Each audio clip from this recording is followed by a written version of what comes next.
We're going to start with the opening remarks, and in typical political fashion, this moderating group flipped a coin to determine who would be the first speaker.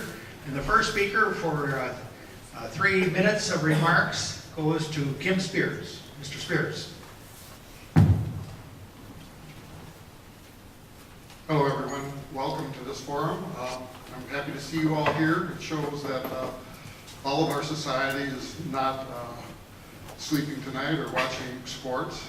It means that we're involved in our system, and I certainly do appreciate that. I kind of got into this reluctantly myself. I've been involved in politics actively for probably about 6 years now. And how it all happened is for a period of time there, I don't know if you all remember it, but they were raising the property taxes in this region over 10% a year. And what happened was, I got a little concerned about that. So I went to the county board, and I went to the school board, and I went to the city council, and I asked them, I said, well, why is this rate going up so much faster than the rate of inflation? And I really never got any answer from any of them. Basically, the answer I got was, this is what the taxes are, and this is what you must pay. I wasn't very satisfied, and I wasn't very happy with that answer, as you can imagine. So I said, okay, I understand that I have to pay my taxes, but I live 4 doors down from the city hall in North Mankato, and I told the city council, I said, okay, I'm going to come down here and I'm going to watch you spend this money.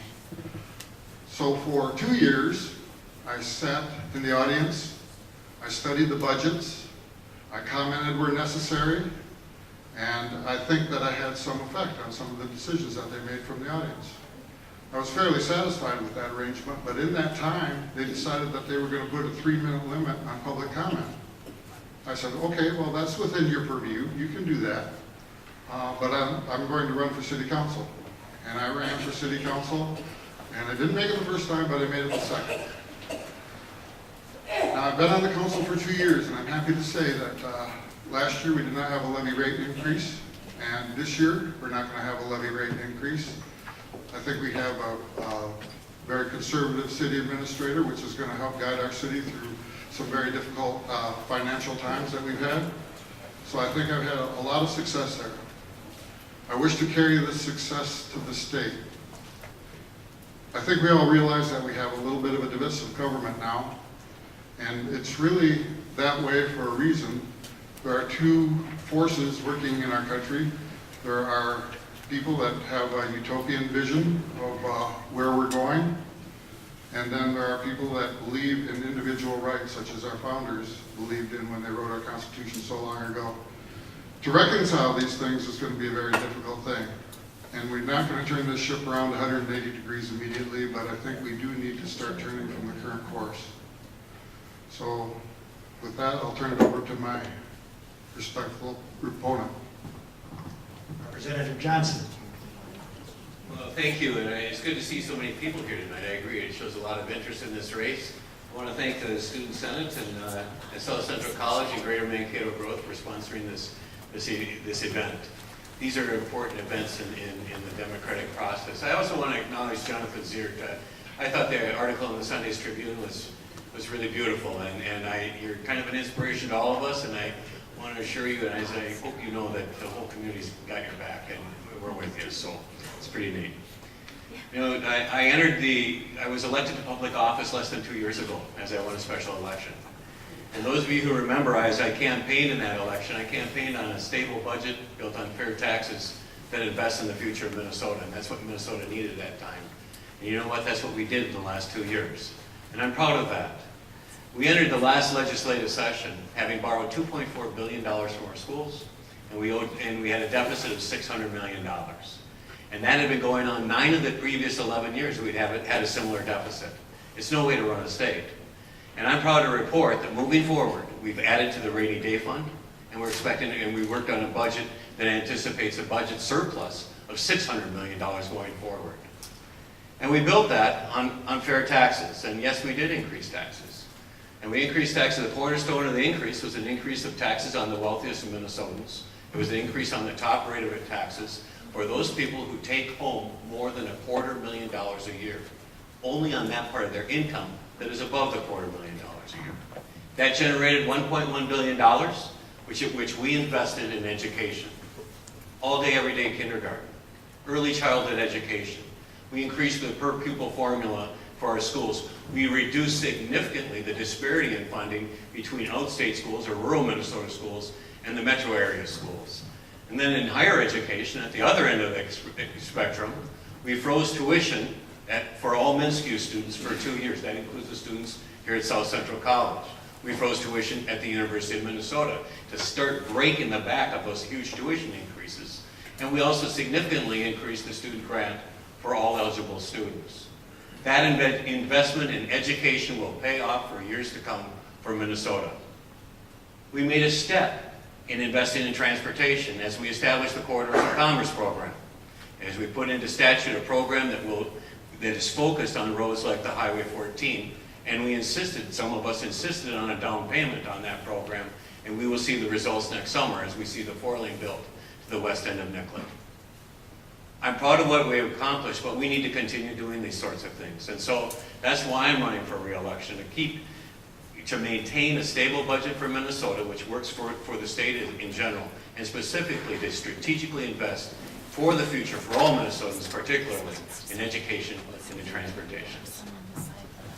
Thank you both for your opening remarks. Kind of following up on what you raised in your opening remarks, and we'll start with you, Representative Anderson. What do you believe is the proper, Representative Johnson, what do you believe is the proper role of state government? And what do you believe are the core responsibilities of state legislators within that system? That's a big question. I'll start with the first part of the responsibility of state government. The state government constitutionally has two fundamental responsibilities, that's education and transportation. But basically, the state government provides the judicial structures, the executive branch and the legislative branch, through which the laws are written, the laws are executed, and are adjudicated. And so it's a traditional model. It's significantly the model that we grew up with, learning in our civics classes. And I think it's incumbent upon us in state government to make sure that we have an efficient government, an effective government, but one that responds to communities, the needs of communities, and one that responds to the needs of families.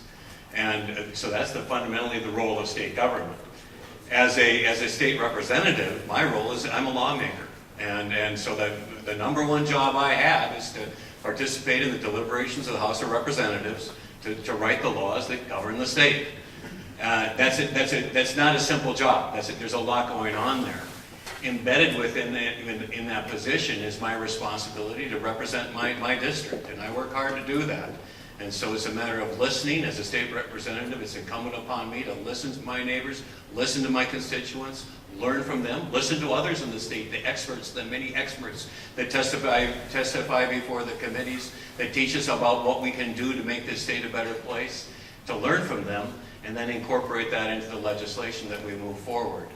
And then part of that representing the district also is to promote the interests of this district. And I think, again, Highway 14 is a good example of that, where I worked hard to make sure that 4-lane got built. That's been a long-time dream for this state, for this county, and that was important to do. So that's an example of the sort of thing that you do as a state representative, is to promote the interests of your district, but always in the context of making the state a better state and representing all the people of Minnesota. Mr. Spears, would you like to make comments on the proper role of state government and what you believe the responsibilities of state legislators are within that system? I believe that the proper role for all government predominantly is to protect us from force and fraud. However, we've also adopted taken on in government some things that we call common goods, such as transportation and education, and those are constitutional requirements. So Representative Johnson is correct in the fact that we have to deal with these issues, and we have to provide for these issues for our state. I think it's very important. However, we have to be fiscally responsible, and we have to be responsible as far as regulation goes. If our government gets too big or too intrusive, that's not good for all of us. It inhibits our freedom, it inhibits our economic growth. And in order, it does not create a good environment for us here for future growth and for our children. As far as what the role of a legislator is, it's not only to pass laws, but it's to repeal laws if necessary. I believe that there's too many laws on our books right now. It seems like if you looked at the IRS code, I'm sure that it'd be like a foot and a half thick at least. And there's tens of thousands of laws at the federal and state level. There's so many laws right now that we don't even know if we're breaking them. So basically that's making criminals out of every individual. So not only does a legislator have to pass laws, he has to repeal laws. And has to restrain spending so government doesn't grow excessively. Thank you. This question will go back to you, Councilman Spears. We've, I think, all observed in recent years an increasing significant partisanship on the part of both parties. So what will you as a legislator do to bridge the gap, compromise, and how can you work with other elected officials of different political backgrounds to build consensus? Very good question and kind of a tough question given my premises. I think the most important thing is communication and clear presentation of the ideas, clear communication of our differences. There is a lot of room for compromise and adjustment in the details of where we're going. We need to find a different direction. I believe that if we continue in that direction, that our individual liberties will ultimately be lost. So it's hard to compromise on things like on that. Now, when it comes to transportation, we need to maintain that. In the city council, I have discovered the need for compromise in the fact that you need to get things done. We need to do the day-to-day things, but we don't need to do everything. Just when I started running for office, I received like 33 different questionnaires for political active groups, and half of them are asking for one thing, and half of them are asking for the other thing. There's no way to reconcile all those requests. And I'm sure that there's hundreds and hundreds more political action groups out there asking for government, and it seems like everybody has their hand out. We cannot do everything that's out there. So what we need to do is we need to prioritize. Going back to the question what a legislator would have to do, what priorities really do fit within the purview of government. And it's not everything that's out there. Thank you. And to you, Representative Johnson, what can you do, or what do you think you can do to bridge the gap and work with people who have disagreements with you? I'd like to answer that by what I did do. When I campaigned in 2013, a steady message I heard, this question is very apt because I heard it at the door. I still hear it, and I certainly heard it 2 years ago. I think I heard it more often 2 years ago. And I really carried that with me to the legislature. And to start the story, I'd like to say my seat is advantageous to me in that I'm the last Democrat in the row, and I sit next to the Republicans. And I found that to be advantageous in that it's given me a chance to know the Republicans a lot better. And that's helpful. So it's this business of personal relationships. But more importantly, it's in how you legislate. I think the bills that I authored and became law all received bipartisan support.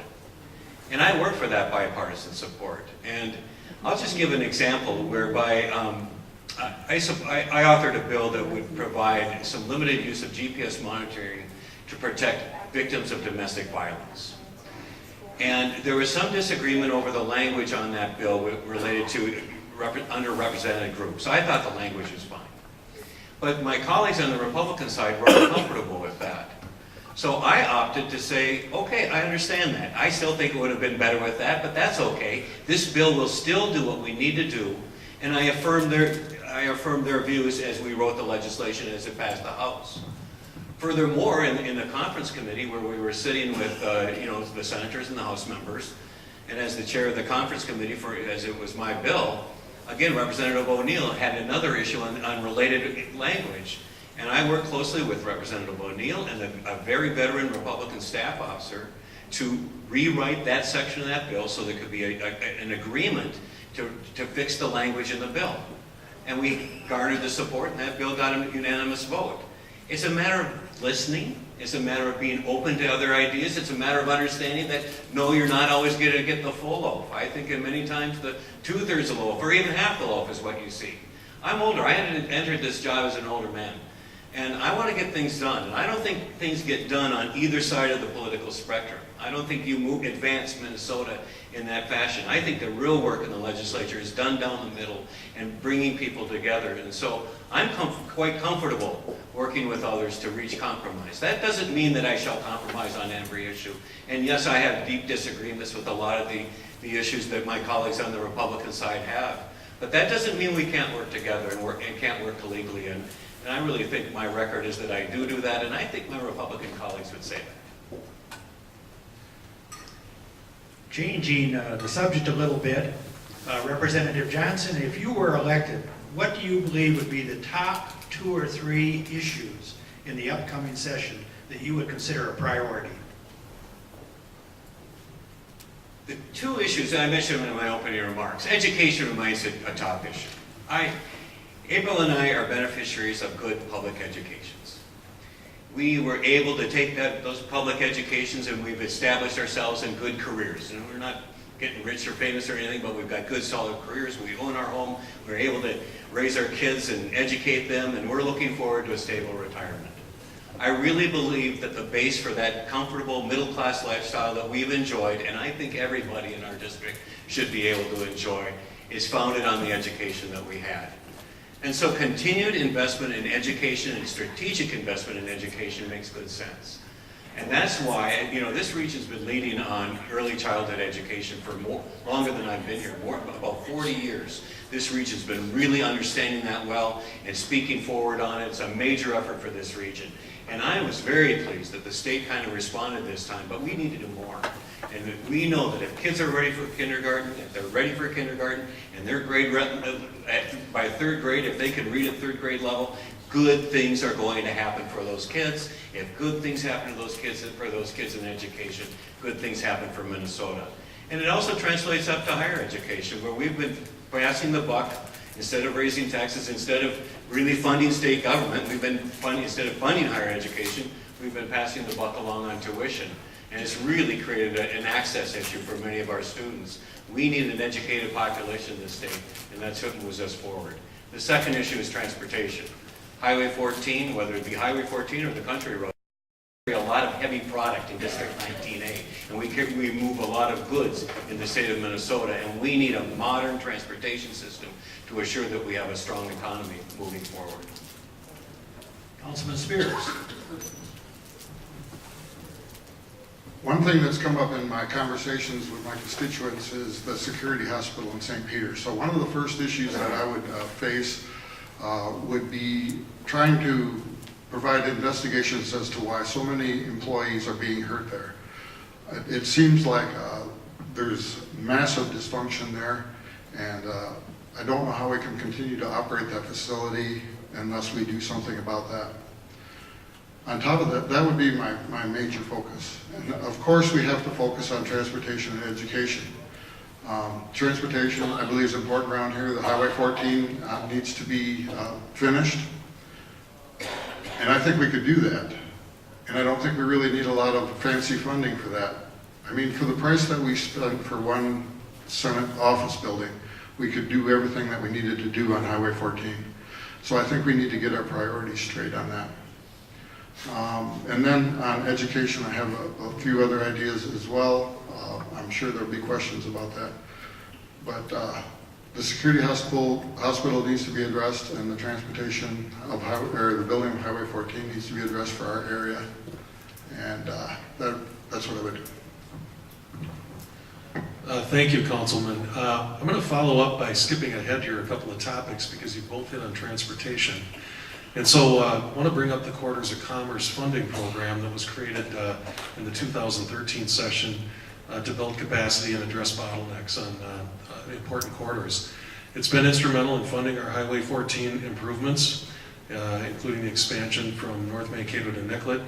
Do you support additional investment in the Corridors of Commerce program as a means to finally complete remaining segments needed to be upgraded to 4 lanes? I certainly support the Corridors of Commerce. I think it's a very modest proposal, actually.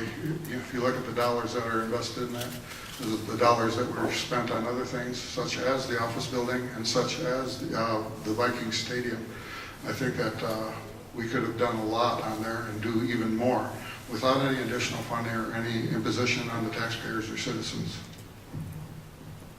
Thank you. Representative? Thank you, and this is an issue that I worked on a lot in the last session. The key was getting the language in the law.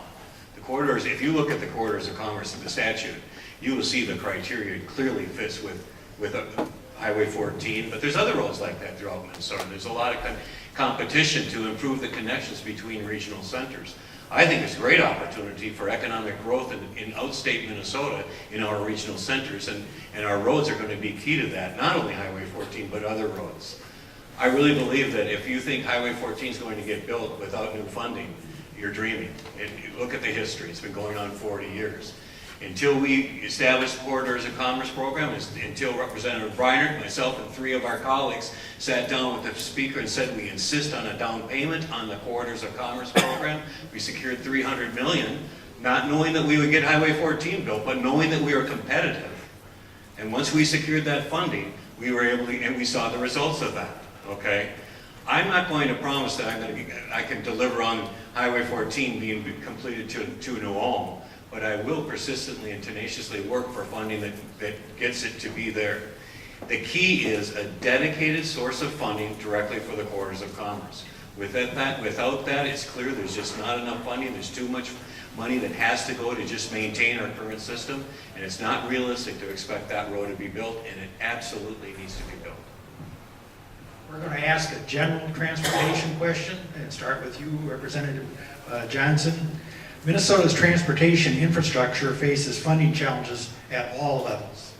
It's been estimated there will be a $12 billion shortfall in state highway funding over the next 20 years. How do you propose addressing our state's transportation challenges? And if you're talking about cutting a program, please tell us what you're talking about cutting. No, I really think this question kind of brings together the previous 2 questions, where we talk about compromise and we talk about making important investments for Minnesota. If Minnesota is going to be serious about being a competitive state nationally and internationally, we've got to have a modern transportation system. Where we live, that means roads. In the Twin Cities, that means a modern transit system.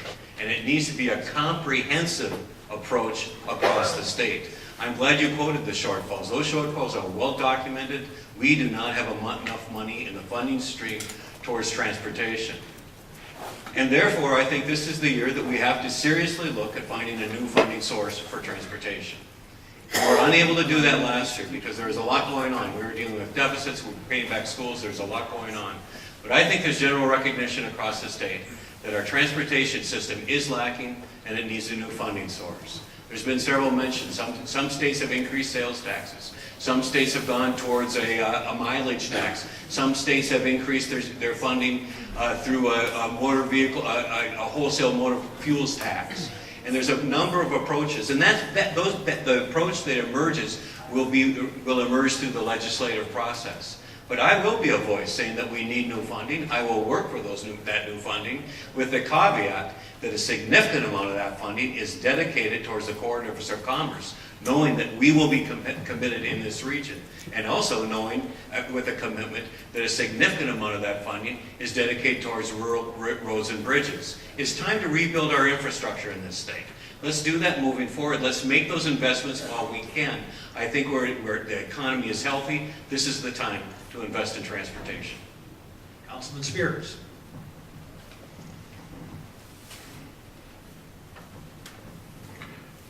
There must be some, we must find ways to finance this, but I don't think we need to put it all on the burden of fuel taxes or excise taxes or other forms of taxes, I think we could work on this, a dedicated fund to this. We raised the taxes $2.1 billion last year, and we're talking about a massive $1.2 billion increase in over 20 years. What would that be? You know, $200 million a year. So I guess some taxes might be appropriate to this, but I think we need to find efficiencies, and we need to rebalance between the metropolitan area and the outlying area as well. We're spending a lot of money in light rail, and I don't know whether we need to do quite so much of that already, but that's probably water down the bridge right now. But we need to, if we're talking about more of that, I think we really need to think about it carefully and think about our roads and bridges first. We're going to have to get very creative if we're going to maintain our infrastructure. And I don't know whether it's really that as bad as everybody seems to indicate. You know, I mean, we need to build like Highway 14, and there are other roads like that, the corridors of commerce. But we really need to prioritize. We really need to prioritize what's out there. Thank you. The next question is also for you, Councilman Spears, and this goes to really follow up on your comments on the budget. The main task for the upcoming session will be to write the next state budget. The most recent forecast shows the state will have a fairly sizable surplus. What should the budget priorities be for the next biennium? And if you believe state spending should be cut, in what areas would you seek reductions? And also, if you think anything needs more funding, if any, what would that be? Well, first of all, I'm not certain that our economy is doing as well as we'd like to think. From what I heard, the last projection was we're not going to collect near as much sales tax as we thought we would.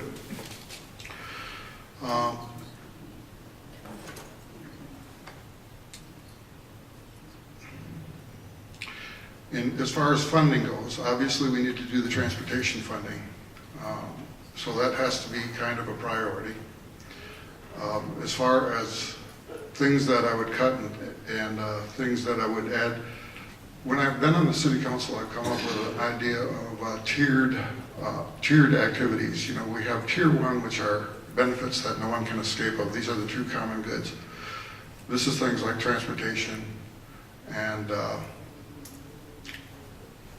I hesitate to say education, but education is probably bordering on tier two in the fact that not everybody receives the direct benefits of this.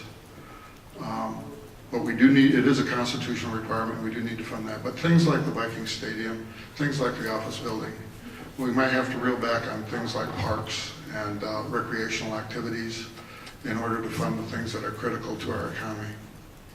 Thank you. Thank you. Representative Johnson. Well, I'm with Councilman Spears. We've got to be careful about the budget surplus estimates, and I'm real careful with that. We won't know until November what the budget looks like going forward, and as the projections come, that's really guides our work in the legislature. If we do see a surplus, I think, again, some targeted and strategic investments. I mentioned early childhood education is one. I would like to see us continue to buy down the tuition in the state universities and the University of Minnesota. And again, those are those long-term investments in education. I don't know what tier 1, 2, 3 means, but those are obviously at the top of our priorities in Minnesota and shall remain that. But I also think that there will be an opportunity to continue to make progress on property taxes. You know, you mentioned property taxes in your opening remarks, Mr. Spears, and you're right, they were rising. The 10 years prior to this, property taxes, prior to this session, property taxes went up 85% in Minnesota. And that's during the no new taxes era. And that was kind of the result of that. And my party consistently struggled to hold down the property tax increases. And these last 2 years, we were able to do that. And I hear that at the door. People appreciate that. And we shall continue to work to hold down the property taxes. So those would be the priorities that I'm thinking about now. But a lot of this comes as it works its way through. But the point is, we've got to be responsible with that budget. Again, when we have a stable budget going forward, not only can state agencies, educational institutions, everybody involved directly with the state, they can plan better, but so can the private sector can plan better, because there's not those surprises that come down the road when you don't know what's coming to happen, when there's a $2 billion deficit or whatever that. So we want to keep maintaining a stable budget, maintaining a secure rainy day fund, and hopefully providing budgeting with a small surplus moving forward. We're going to follow up with another tax question. Last session, the legislature enacted a number of tax changes that saw high-income Minnesotans, some businesses, and smokers pay higher taxes, while the state provided property tax rebates for homeowners, farmers, and renters. Moving forward, what do you think Minnesota ought to do with respect to taxes and tax reform, if anything? You know, I really thought we had a good tax package. I think, again, the whole business of the stable government and the stable budget, and I don't think there's going to be a lot of interest in radically changing that. I think we've established a stable budget. We've made it stable going forward, and we're looking at surpluses. I don't see a lot of pressure to increase or decrease that set of taxes that you described. Although I do agree, you know, I mentioned before the property taxes. I think there's increased work on holding down those property taxes, see if we can nudge those down a little bit. Because again, those were the taxes that we saw increase over the previous decade. And I think it merits our continued attention to hold down our property tax increases, lower them where we can, but still enable cities and counties and townships and towns to do the work that they need to be doing. But I think there's things that we can do there. But that's one of the things that's one of the nice things about what's coming out of the last section. We came out stable. We came out with a very rational, open policy. We did not play the gimmicks. We didn't borrow from schools. We were straightforward in our approach. And I think Minnesotans appreciate that. And Minnesotans understood what we do, and we're solid going forward. And I think that allows us in this next session to just kind of stay the course on that. Councilman Spears.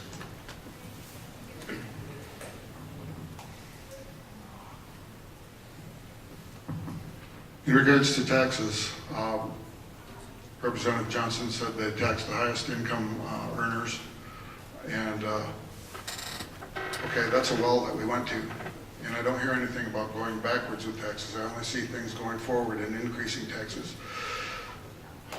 We can only go to that well so often.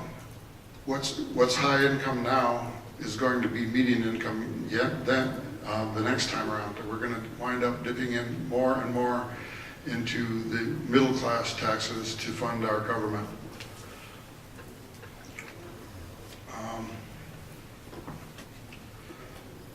Sales tax. Now, what are we doing with sales tax? How does the state impact sales tax? The needs of the local government are always there, and the only thing that can be done with sales tax is to supplement the cities with state tax. So you're substituting one tax with another. And I think that property taxes and local taxes are something that, you know, we have an impact on at the local level. And so I think that's more appropriate at the local level. I don't know what the state really can do about that. One thing that might be looked at is rebalancing for the agricultural land. I know that our farmers are going to suffer quite a bit this year because of their crops and the fact that their values have gone up, so they're going to be charged a lot of tax for that. We need to kind of maybe look at some rebalancing or adjustments for that. But I think the best thing that we can do is to try to restrain spending at our state level instead of trying to increase taxes and look for other ways of funding. Thank you. Thank you, Councilman. And the next question will go to you first. At the local level, we found the importance of the LGA program, and which is designed to reduce disparities between communities and assist them in providing services at a reasonable property tax level. In 2013, the legislature made significant reforms to that program, and in the last 2 years increased funding. However, it is at this point $48 million below its 2002 funding levels. Do you support the concept of LGA, and do you feel the legislature should continue to make increased investments in that program? Well, this is something I can talk about with a little bit of authority since I've been on the city council. LGA and the concept behind it in balancing funds between the state and the local government is a great idea and a great concept, and and is likely necessary. However, as it's turned out to be a very inconsistent funding source. So my thoughts are, continue it as it's appropriate to do that rebalancing. However, the cities and the counties and the bodies that receive these funds should be very careful about including it in their budget since it's such an irregular funding source.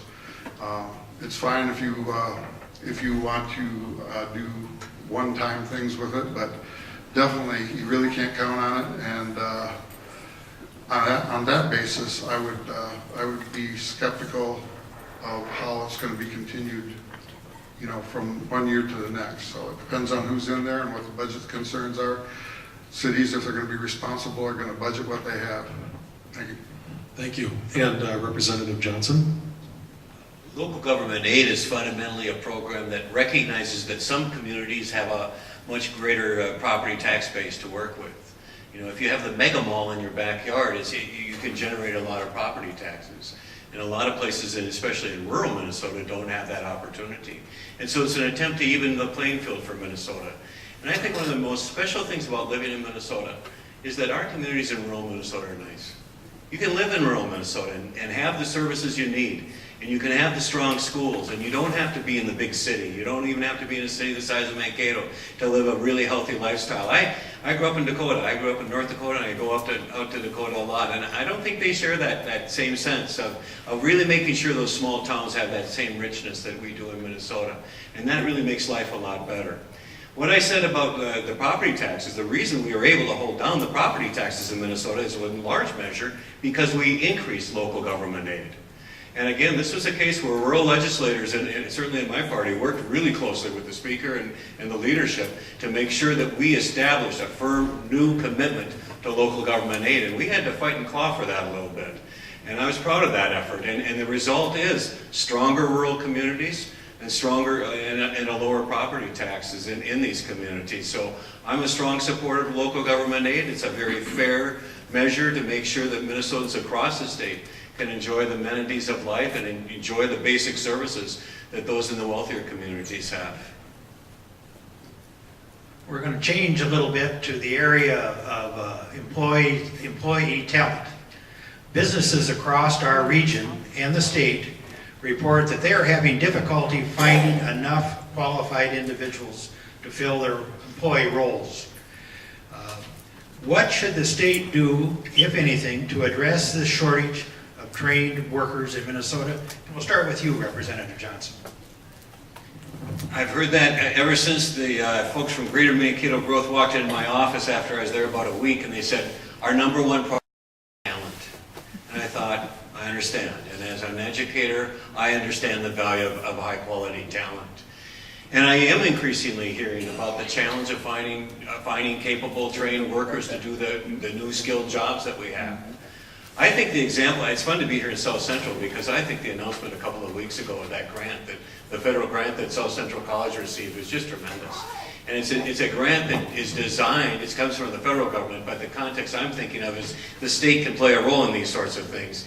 And the idea is to join employers and South Central College and 17 other colleges in the state and joining together how we prepare the future workforce. And it's where you're drawing upon the knowledge and the needs of the employers at the same time taking advantage of our educational institutions to prepare those workers. I think the key element in that are the internships that are employer-driven internships. Employers say, we need an intern to do this. And then South Central College and the other colleges will help prepare that intern so they're ready to enter that internship, get experience on the job, learn during their internship, and become more valuable to that company or another company that does similar work. We hear the term advanced manufacturing. There's a lot going on through technology. We see it whether it's in our smartphones or whatever, we see it in our daily lives. But it's also happening in manufacturing. And manufacturing is a gateway to higher wage jobs, particularly in rural Minnesota. And we want to pay our close attention to that and work towards enhancing our ability to train that workforce for that. And I think the state has a role to build on that. And one of the things I'm looking forward to is learning more about what South Central and these other colleges are doing and seeing what can the state do to give that a little boost, a little jump start and beyond that. because it builds on really a lot of the job training programs that we did fund in the last year that are linked to jobs and linked to training and linked to new skills. But we want to make sure we do that well, and that means we need to see outcomes. We have to have accountability both for the state educational institutions, but also for the private sector and the businesses that are benefiting from it. Councilman Spears. You're right, Representative Johnson. We need to have collaboration between our institutions of higher learning and businesses, but I don't really understand what the state's particular role in that. I don't see anything that prevents private industry from working with educational institutions. You know, high tech is one of the highest or most critical areas, but I think probably what the state could do is probably tell the high schools and the lower, you know, K through 12, not to say that everybody needs a 4-year education. You know, we have very fine 2-year educations, educational institutions, and I think we can work with those. And all we have to do, you know, if the manufacturers have a problem with finding employees, they just have to work with the institution, say, okay, these are the programs that we need, and then that's where we need to place our resources, our precious resources. Councilman Spears, would you just elaborate briefly? In other words, as I understand what you're saying, is you do not think the state should play a substantial role. You think that communication should be directly between the employer who's looking for workers and the educational institutions? To a large degree, yes. I don't know what role that the state would fulfill in that, unless they had like a clearinghouse of information. You know, I believe that the schools want to train their students to have jobs when they graduate, and I'm sure the businesses want properly trained employees. So I don't really see what stands in the way of that. You know, my understanding of government in a lot of cases is they do stand in the way of some of those things. Representative Johnson, I'll give you a brief chance to reply if you have anything further you want to say on that subject. Yeah, and to a point, you're right, Mr. Spears, that we would expect that the private sector and the educational institutions would work together, and they actually have for years. But the idea is to fine-tune and improve it. But let's also remember, these institutions are state-run institutions. South Central College is funded, but it's a public school. And this is part of what Minnesota's been involved with for years and years and years, and it's a huge asset. Many states are jealous of our community college system and our technical college system because we have the ability, we have the institutional ability to allow for that process to happen. I think the state's role is not, I don't see a state government worker involved there, but I do see the state funding initiatives by community colleges, technical colleges, universities, and educational institutions to allow them to better work with the private sector to make sure that works better.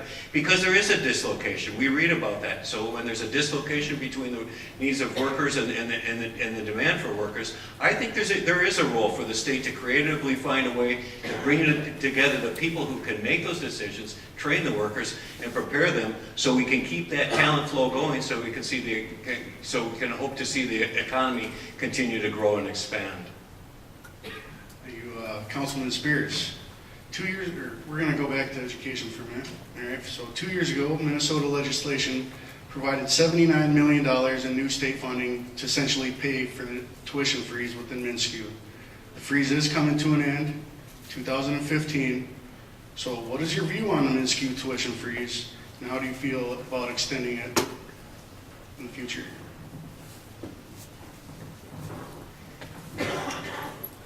I see a big problem with the tuition freeze in the fact that, again, like LGA for the cities, it's an intermittent thing. It's a temporary thing. We're going to freeze it now, and then at some point it's going to come to an end. And what happens is people get in the educational stream, and then all of a sudden tuition, you know, at least the threat is there for tuition to be increased.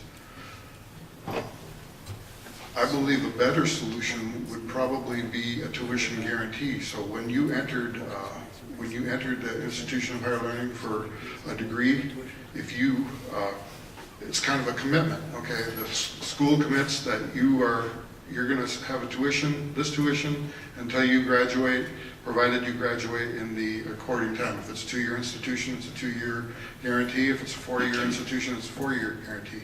If you take 5 years to do a 4-year degree, then on that 5th year, you're going to have to face a tuition increase. And I think that would do 2 things. Number one, that would give students a very clear picture about what they're going to spend for their higher education. And it would also allow the universities and schools to have a more consistent income stream, to know what they're facing. And I think that's a lot better solution than the tuition freeze. I think ultimately, probably right now, we should look at extending it to some degree in the fact that now we've got all of these people coming to the edge of a cliff and they're going to drop off. So I think it might be appropriate to do some of that. So. Representative Johnson? I strongly support the tuition freeze for these 2 years, and I am openly in support of the tuition freeze going forward another couple of years. I don't know, Mr. Spears, if we can afford it for a 4-year freeze, which I think I heard you saying, but certainly as we work in the biennium budget process, I think it should be a priority in the next session. But again, that's dependent on what the budget forecast is. The surplus does maintain. I will be one of those speaking in favor of the tuition freeze. Part of the reason I'm so strongly in favor of this is I've worked with students for years at Minnesota State University. I've been an advisor and I prepare teachers. And I've seen the pain and the trouble it takes for students. The rising tuition has forced students to work more, which puts pressure on their learning, which leads to a longer time to graduate, and it's a real pressure. And then increasingly our students are leaving with a lot of debt, which has financial ramifications going forward. The state has an obligation to better fund public higher education. It's a good investment certainly for those individuals, but let's not forget it's a superb investment for the state of Minnesota. A well-educated Minnesota means a strong economy moving forward, and so it's in our interest to make sure that college is accessible to students and that they have the wherewithal to graduate in due time without overriding financial obligations. So I am a strong supporter for continuing the tuition freeze going forward for the next 2 years. Shifting gears again a little bit, Representative Johnson, we'll move on to healthcare. The struggles with MNsure, the state's healthcare exchange system, have been well documented, including most recently the decision by Preferred One, who had the lowest rates and the most customers to withdraw. What would you do to improve the health insurance exchange? The MNsure is a product of the Affordable Care Act, which was a federal law. I remember I arrived late at the session in 2013, and when I arrived there, the discussions were well along the way on establishing MNsure as the Minnesota response. And within a short period of time, within a few weeks, we were voting on that on the floor, so I had to do kind of a quick study. It's kind of interesting, the issue that we were faced with in 2013 was really a pretty straightforward issue. The state had a choice. We could either establish a Minnesota system, or we could opt into the federal system. My party chose to do a Minnesota system, and we called it MNsure. Had we not done that, we would have opted into the federal system. And we would have been, instead of going through MNsure, you go through the federal website, you taking the rules of the federal program. Wisconsin chose to do that. And I think you've noticed that rates are significantly higher in Wisconsin than they are in Minnesota. And even if rates weren't higher, I still believe that long-term, this is a long-term effort to finally get a hold on the cost of health care and making it more accessible to more people. I still think it was critical that we do that the Minnesota way, because even though it's not working as well as I'd like it to, and that website is frustrating as all get out for a lot of my constituents, it still is an opportunity to craft a program that works well for Minnesota. I was excited this summer by some news that came out about MNsure and about the Affordable Care Act. It was the reduction by 40% of Minnesotans who did not have health insurance in 1 year. I want to say that again.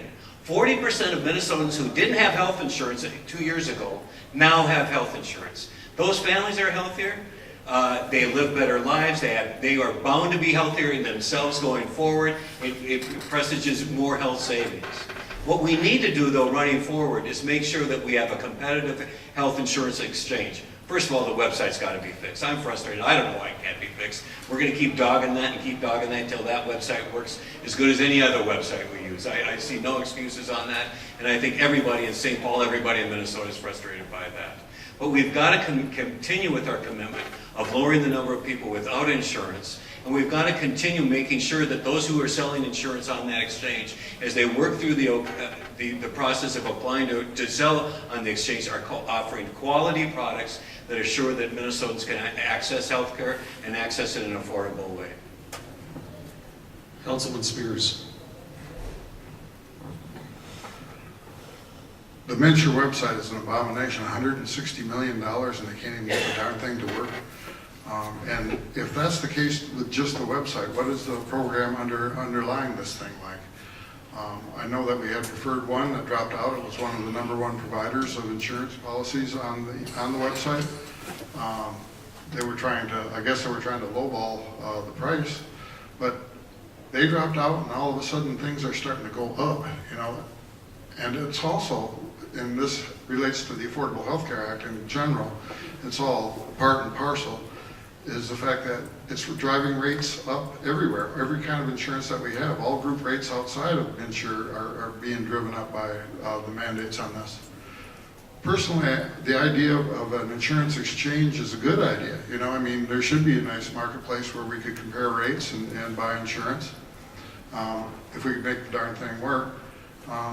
But that's only going to be the case if we can provide economical plans for our citizens. And the only way that we can do that, as far as reform of Mincher goes, I would say proceed with the website. Let's get the website fixed. And then strip all our mandates on insurance, okay? And then go with whatever the requirements that the Affordable Health Care Act has, and then open up the insurance exchange to a lot more companies.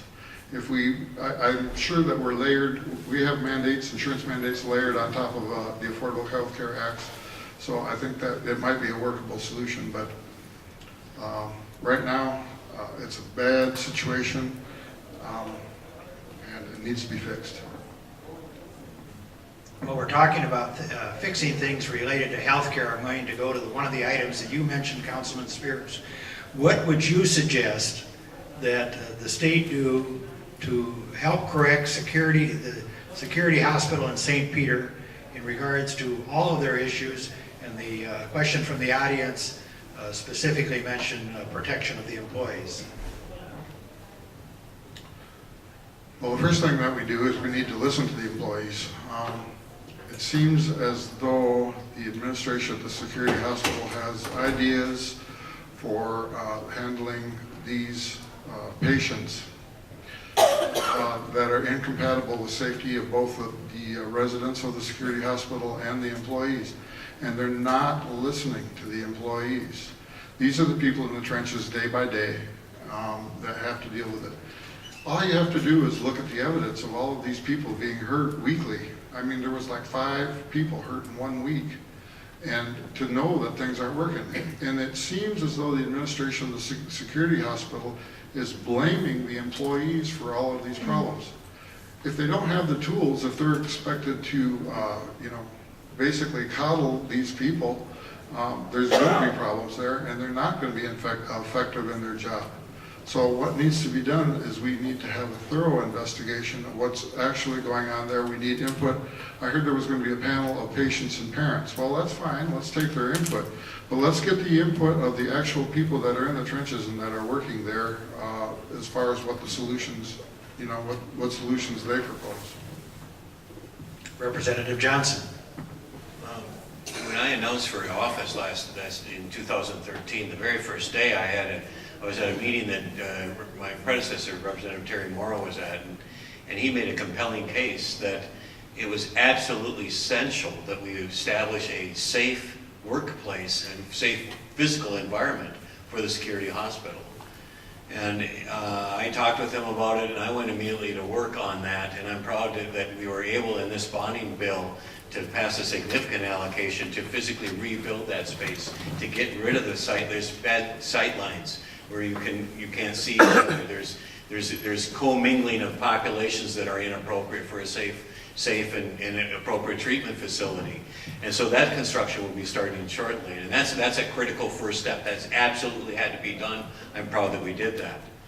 But also I learned that there's issues with, significant issues with how we manage that and how we operate the hospital itself. I've concluded one thing, that the security hospital is perhaps the most complex workplace of any place in Minnesota. It's certainly one of the most complex workplaces in Minnesota. They treat the mentally ill and dangerous of Minnesota who are committed there. Those are our family members, our friends, our neighbors who are committed there because they're mentally ill and dangerous. It's fundamentally a treatment facility. And so that makes it hard, because establishing protocols and rules in a treatment facility with mentally ill and dangerous patients is a challenging task. The people who work there, I'm just thoroughly impressed with their commitment to that population and their commitment to the care of that population. And I genuinely believe that they take good care of those folks. And there's a lot of progress, there's a lot of quality treatment going on. But that does not diminish the safety issue. And the safety issue is very real. And Mr. Spears is very right. The people who work there need to be heard. And one of the things I've been doing, especially this summer, I worked with it intensely. Early in June, I spent about 3 hours at the security hospital. And I asked for a tour of the security hospital with no management around, just me and the people who work there. And we went to about 6 of the units. And I talked with the folks, and I heard their needs and I heard their concerns. I then echoed that back to management and said, these folks need to be listened. And there's a number of things going on. Whether it be a review of the conditional license. You will recall there's a conditional license that was established last May. There's a significant review of that going on. There was the OSHA citation.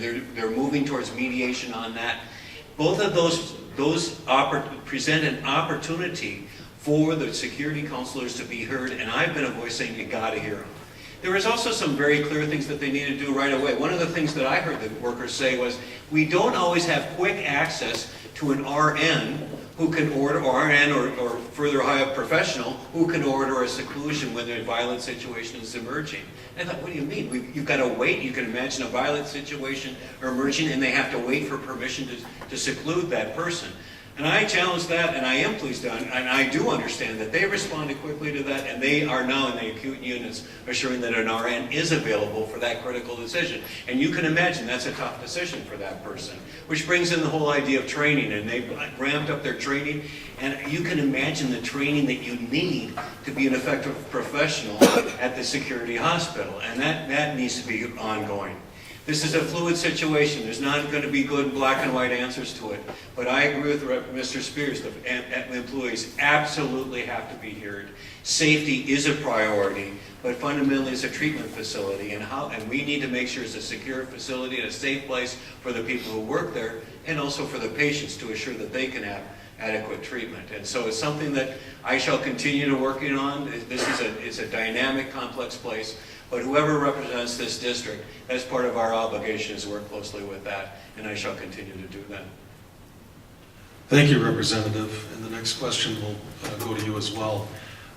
This is a topic from the audience, and it goes back to the discussion earlier on transportation and the notion that comprehensive transportation efforts are necessary.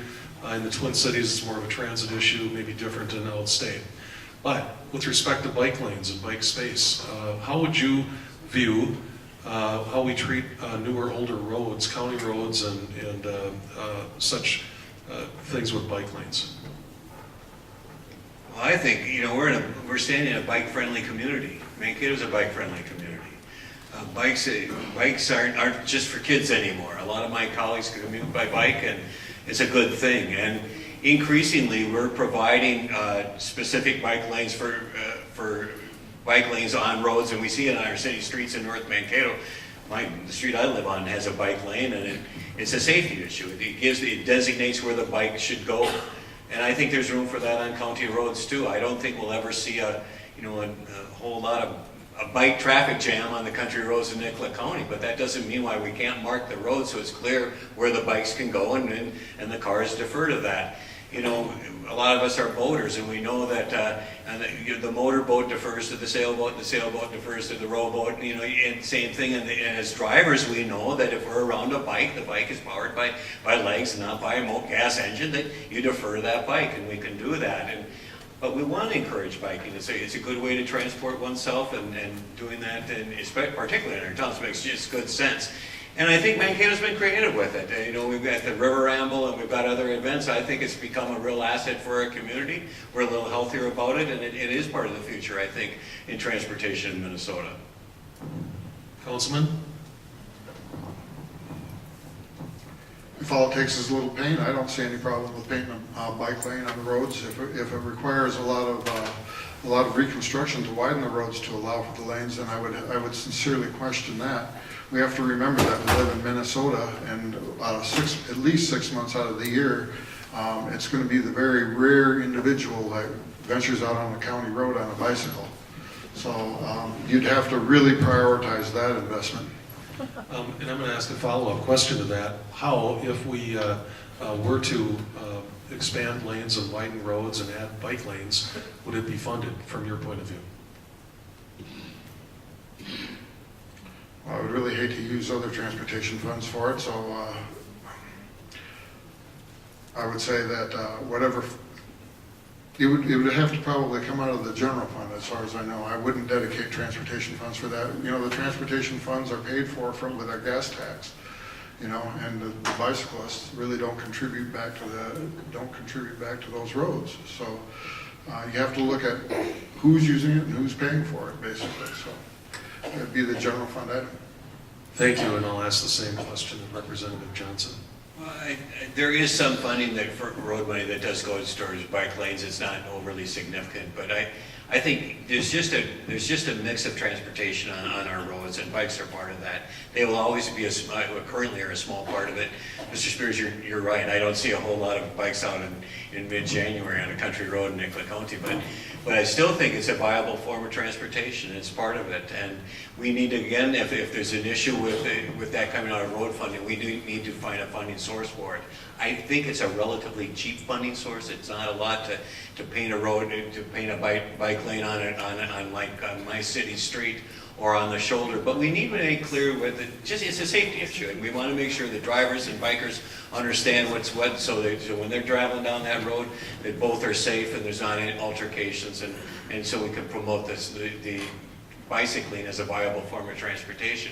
I do want to take advantage of mentioning one thing that is coming forward that we can look forward that won't integrate cars and bikes, and that is we've got planning money, we secured planning money in the bonding bill for a bike trail that will go from Mankato to St. Peter it looks like on the east side of the Minnesota River. It's going to be a really nice bike trail and connect St. Peter. St. Peter they've been a little isolated. This will give them a nice bike trail. And I meet people who bike. I was just in a meeting the other day and somebody had biked down from St. Peter for the meeting. And I'm sure he looks forward to the bike trail. But there's a lot we can do that. We've seen that in this region. Bike trails and increasing use of bicycles have served us well. It's kind of part of our culture here, and I think it's all positive. And then let's think about the kids too. I rode my bike to school. I went to the Agassiz Junior High School in Fargo, and we rode the bike sometimes. And I certainly rode my bike to the pool, and I was a bicyclist as a kid. We want our kids on bikes. We want our kids being able to walk to schools, and that's part of the transportation picture too. Safe routes to schools, bikes, that's good for kids, it's good for the community. And we're back to you, Representative Johnson, on a different issue. Last session, the legislature increased the minimum wage, and in doing so, also included an automatic inflationary increase that begins in, I believe, 2018. What are your thoughts on this new law? Is there any further tweaking that should be done, and would you support any additional changes?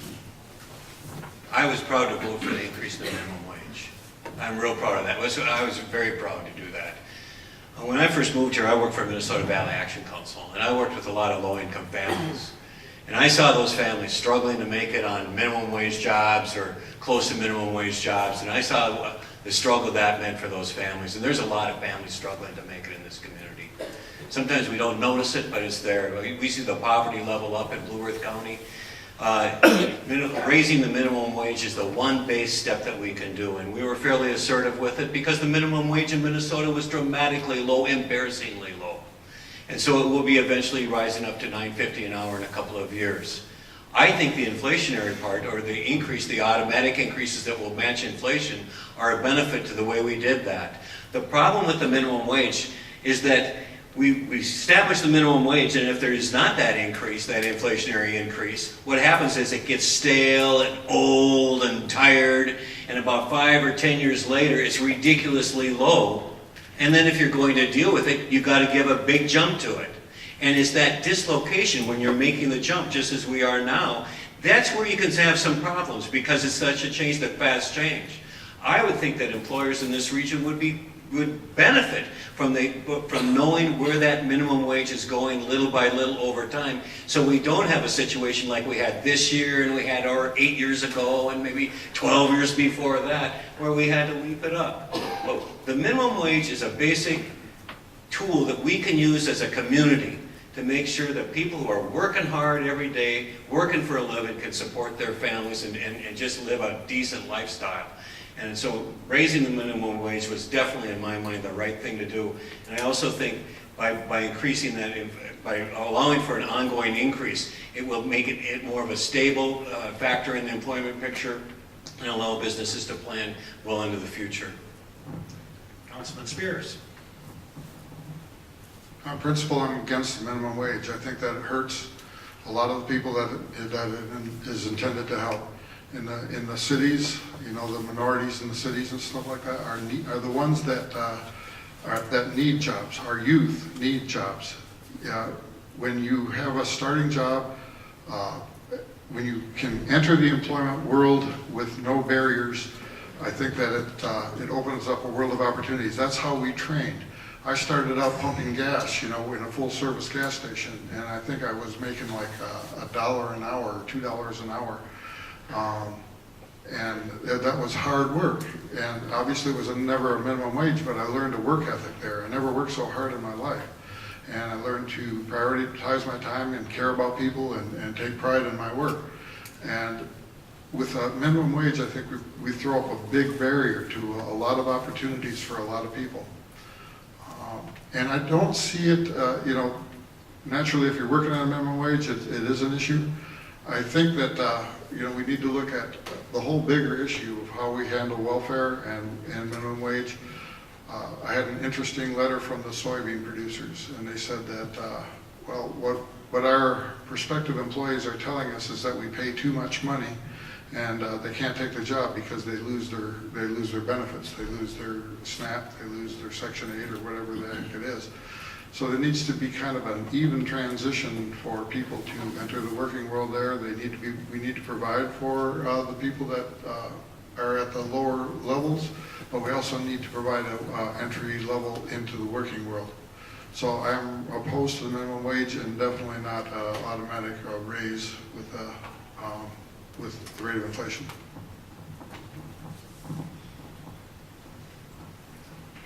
On a more general question coming from the audience here, what do you see, Councilman Spears, as the major challenges facing our state in the next 10 years? I would say trying to have a responsible government to hold on to our businesses and to expand our businesses. We've had a number of large businesses leave Minnesota recently, and we are one of the highest taxed states. And so this is going to be a big problem. We need to take care of our farmers. Agriculture is our main line of business here in Minnesota.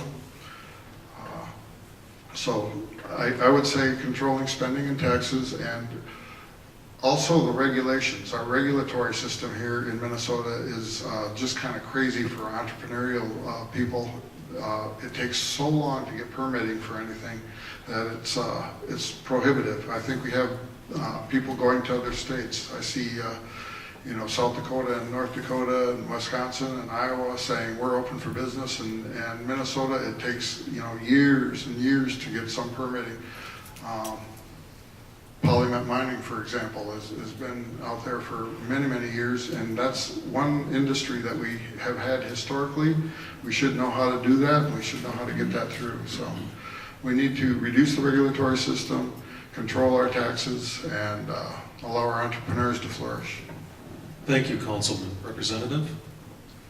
Yeah, I just have to quickly respond to the question that, I've heard this all my adult life, that Minnesota has high taxes and everyone's running to South Dakota and Iowa to do their business. And with the exception of North Dakota, which has the benefit of the Bakken oil, Minnesota's again outperforming our neighboring states, and we're doing it now. And we were far more vulnerable about 5 years ago when we were in a no new taxes budget of declining in that ranking.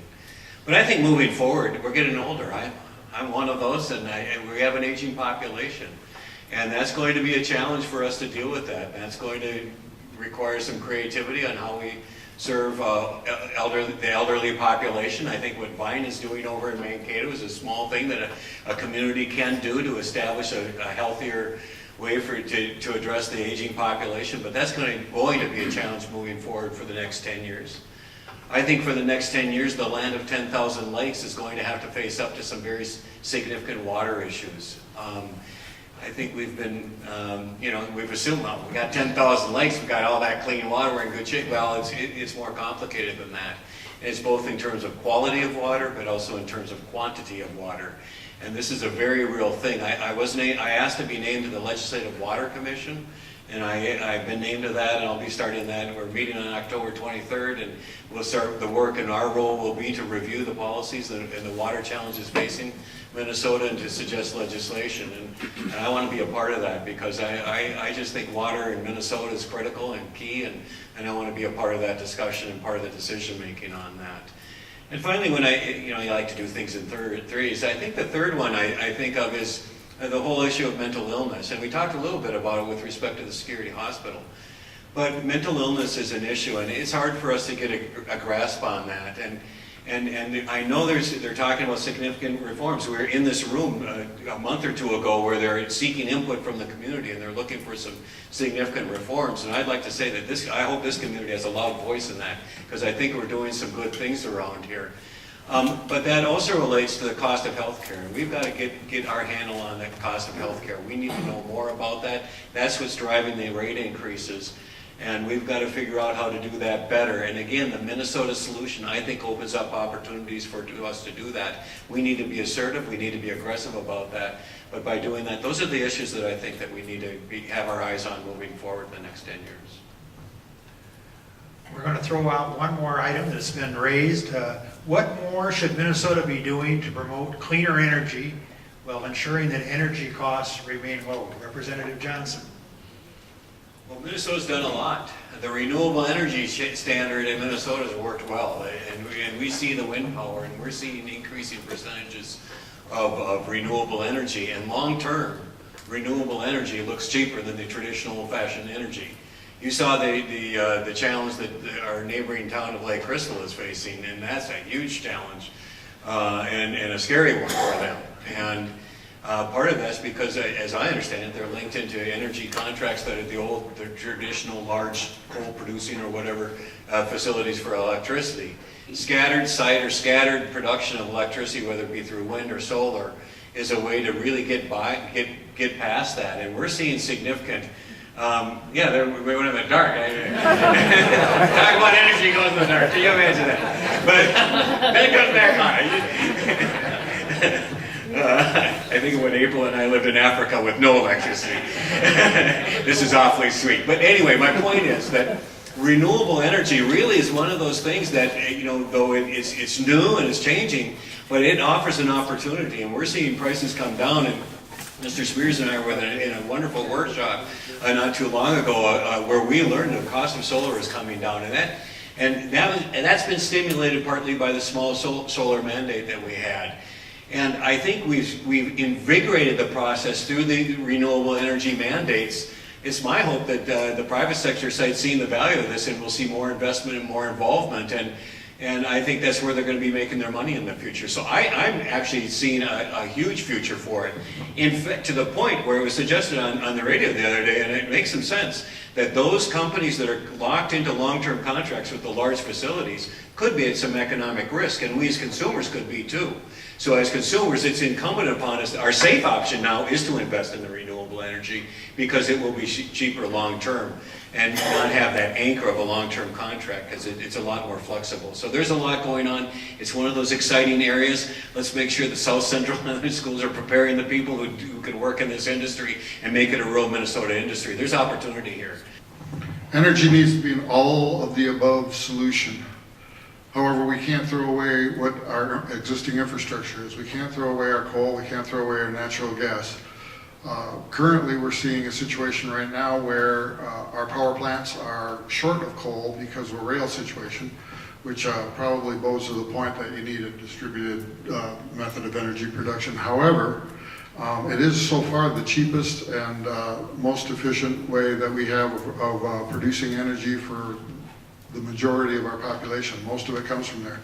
So if we have mandates, if we insist that we close down our coal plants and our power plants, what we're going to do is we're going to drive up the cost of our energy until we get this renewable infrastructure built.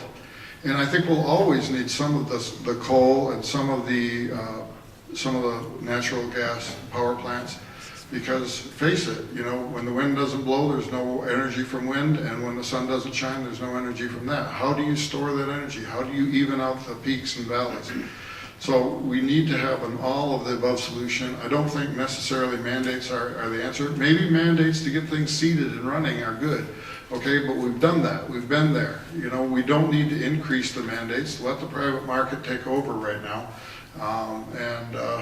and see where that goes. Okay. With that, we're going to go to your closing remarks. Each of you will have 3 minutes for your closing remarks. Mr. Spears, you get to go first.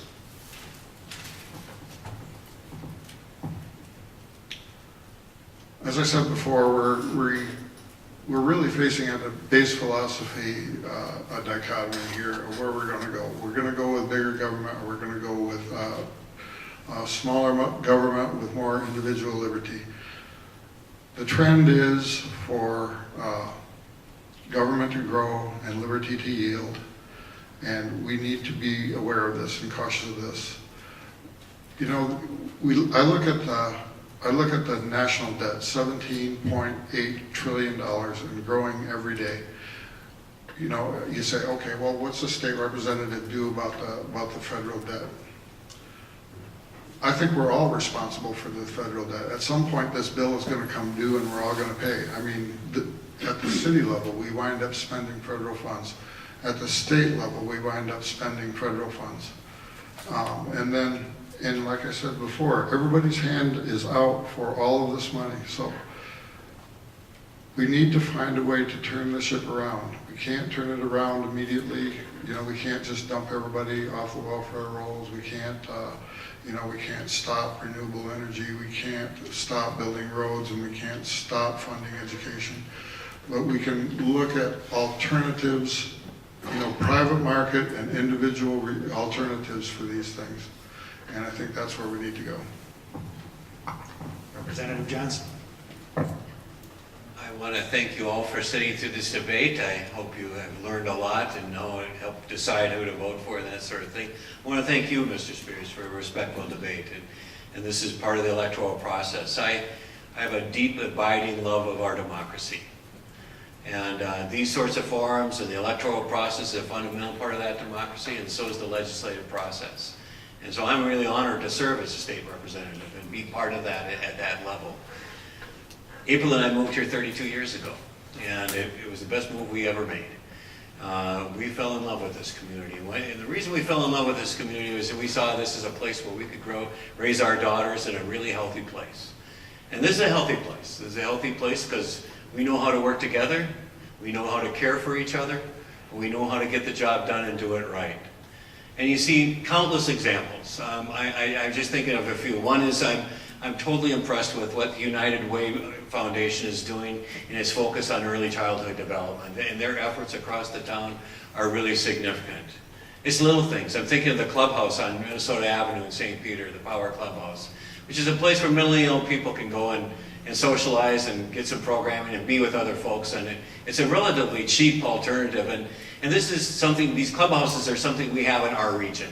is again a community that thoughtfully worked together to really provide a small little service that really helps some of our neighbors very well. I'm thinking about the folks in Nicollet who last summer were offered, finally they got the 4-lane coming, they had the bypass, and then the Minnesota Department of Transportation offered them an interchange that just was not acceptable.